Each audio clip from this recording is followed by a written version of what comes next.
बादशाह अकबर कामकाज के अलावा भी कई चीजों के बारे में बीरबल से बातचीत किया करते थे।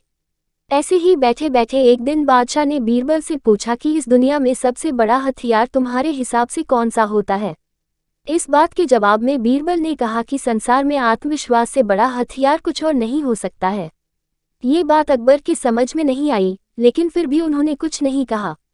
उनके मन में हुआ कि समय आने पर इस बात की। कुछ दिनों बाद राज्य में एक हाथी बेकाबू हो गया। पता करने पर समझ आया कि वो पागल हो गया है।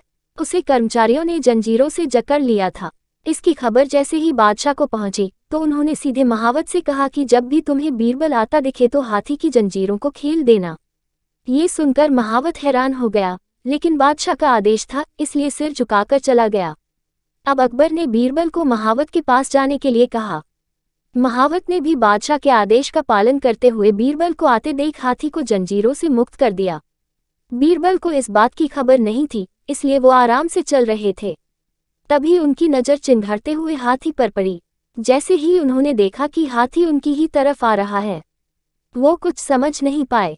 कुछ ही देर में उनके दिमाग में हुआ कि बादशाह ने मेरी आत्मविश्वास वाली बात को परखने के लिए ही इस हाथी को मेरे पीछे छोड़ने का आदेश दिया होगा।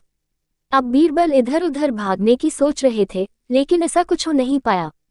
सामने से हाथी आ रहा था और अगल बगल में भागकर जाने की जगह नहीं थी। इतने में हाथी बीरबल के काफी करीब पहुंच गया। तभी बीरबल ने सामने एक कुत्ते को देखा और उसे टांगों से पकड़कर हाथी की तरफ फेंक दिया। कुत्ते चीखते हुए हाथी से टकराया।